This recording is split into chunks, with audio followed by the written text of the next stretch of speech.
Bonjour à tous.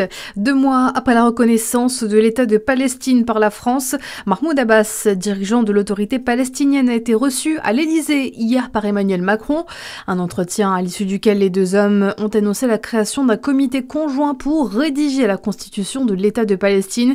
Explication du chef de l'État depuis le palais de l'Élysée. Ce comité sera chargé de travailler sur tous les aspects juridiques, constitutionnels, institutionnels et organisationnels.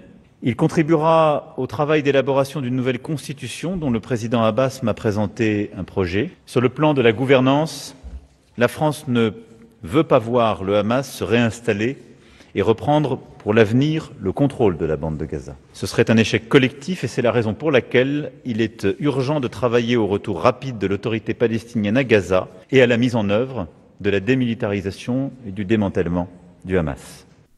Après cette rencontre, Emmanuel Macron a également confirmé que la France contribuera une nouvelle fois à aider la population à Gaza en envoyant 100 millions d'euros d'aide humanitaire. Dans l'actualité générale également, le nouveau geste de concession du gouvernement à la gauche.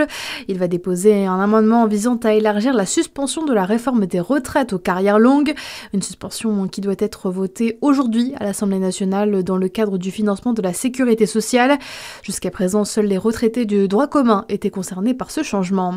Retour au plus près de chez nous avec ces 2 véhicules détruits dans un incendie dans la nuit de lundi à mardi à Chalon-sur-Saône. Les pompiers se sont rendus dans le quartier des Prés-Saint-Jean, lieu du sinistre. Pour l'heure, son origine reste encore indéterminée.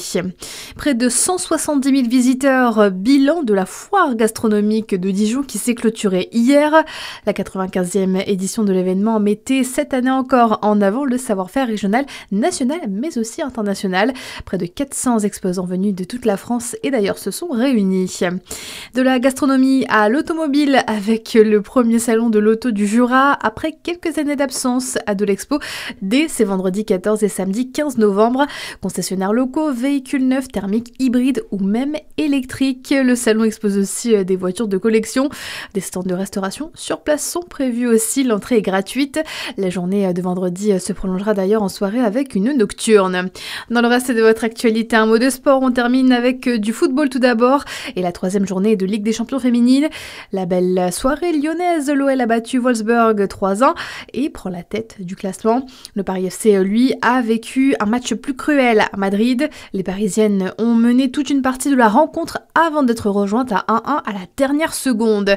Et un mot de basket aussi, hier la 10e journée de l'Euroleague. Une défaite pour Monaco battue sur le parquet du Partizan de Belgrade 78-76. À suivre votre météo sur Fréquence Plus.